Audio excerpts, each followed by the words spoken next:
চিহ্ন আমার জীবনের রাখতে চাই না। আমি যেমন সলিড ঠিক তেমনই জীবনসঙ্গী চেয়েছিলাম আমি। কি দেইনি তাকে? আমার টাকা পয়সার কোনো কি কমতি ছিল? জীবনটাই দিয়ে দিয়েছিলাম তাকে, কিন্তু দিন শেষে সে আমাকে উপহার দিয়ে গেল।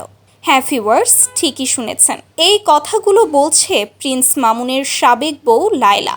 সম্প্রতি মামুন নতুন বিয়ে করেছে এবং সেই মেয়েরও কিন্তু কোনো কিছুতে কম নেই। প্রায় অনেক দিনের রিলেশন লায়লার সাথে থাকা অবস্থায় মামুনের সঙ্গে রিলেশনে গিয়েছিলেন এই তরুণী, কিন্তু বুড়ি মহিলাকে দিয়ে মামুনের আর হচ্ছিল না।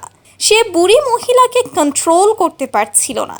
আর এটিও শোনা গিয়েছে যে লায়লা মামুনের কাছে শারীরিকভাবেও অসুখী। এজন্য মামুন বেছে নিয়েছে এক যুবতী মেয়ের জীবন। আর এই জীবন বেছে নেওয়াতে যেন লায়লার জীবনে নেমে এলো এক কালো অধ্যায়। মামুনের একটি বড় ছবি লায়লার বাসায় টাঙিয়ে রেখেছিল। মামুন পরকীয়া করে বিয়ে করার কারণে সেই ছবিটি ভেঙে ফেলল লায়লা, এবং আরও কিছু ছবি ছিল যা সে আগুন দিয়ে পুড়িয়ে দিল। আর একটাই কথা, এত ভালোবাসা দেওয়ার পরও কেন সে পরকীয়া করলো? আর এই পরকীয়ার কোনো চিহ্নই যেন রাখবে না লায়লা। যদি দেশে 10 জন বেয়াদব টিকটকার থাকে, তার মধ্যে এই প্রিন্স মামুন এবং লায়লা তাদের মধ্যে অন্যতম।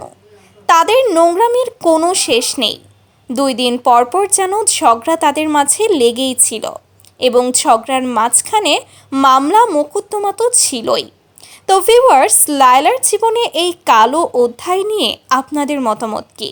মামুন কি লায়লার সত্যিকারের ভালোবাসা ঠকিয়েছে? আর মামুন কি এই মেয়ের সাথে সত্যিই সুখে থাকবে?